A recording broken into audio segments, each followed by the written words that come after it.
You didn't give up, right? You started, you went on, and you kept on going. This is Allah telling you, مَا وَدَّعَكَ رَبُّكَ وَمَا قَلَى. Allah is not upset with you, He's not forsaken you. Your troubles and your struggles might continue, because that's what life is all about.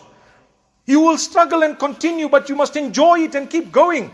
Is Allah not with you? Are you not fulfilling your salah? Are you not able to give charity? Are you not eating? Are you not clothed? Are you not okay? We have power cuts in this part of the world. Hang on, come to my part of the world. Then you'll know what's a power cut.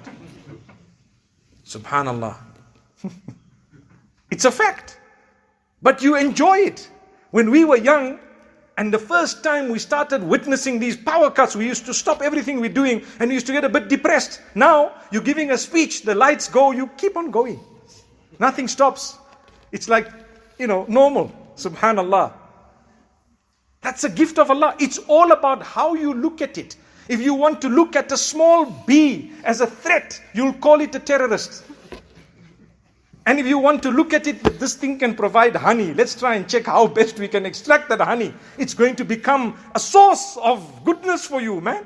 Subhanallah. It's all about perspective. How do you look at things? Not everything is negative. For a mu'min, it's always good. And that's why I chose to speak about this surah, because for me, it brings about a lot of comfort. Allah will give you. Soon He will give you. If not in the dunya, in the akhirah. Wallahi, He's not going to let you down. You're a believer. You haven't given up. Allah will never give up. Don't give up. No, but I got a lot of problems. You're not the only one. We all have a lot of problems. It's just that some people don't talk about it. It's a fact.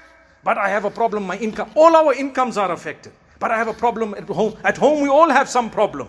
But I have an issue. We all have issues. But in the community, we all have communities where there's a bit of an issue. It's okay. That's life. Allah says we're going to test you. And guess what? When you have many, many questions in your exam paper, you need to be excited, because the more difficult the exam, the greater the certificate. You need to know that. You get primary school, you get matric. After that, you go to do your degree, and then you go beyond, and then you get your PhD, and what else? It becomes more and more difficult. Have you ever seen these big university exams where they start off by saying, what's 1 + 1? They can't. They know that's a minor thing. That you're supposed to have been tested about it long back. Now it's going to become more difficult. This question, you got to read it. You got to understand it. You got to apply your mind. You start sweating. Then you start checking. Then you make dua. And then what happens? You start answering it slowly but surely. And then the 2 hours that you have to respond to it are almost over. And you say, Bismillah, tawakkaltu ala Allah. Put your pen down and hand the paper and say, La ilaha illallah. That's life.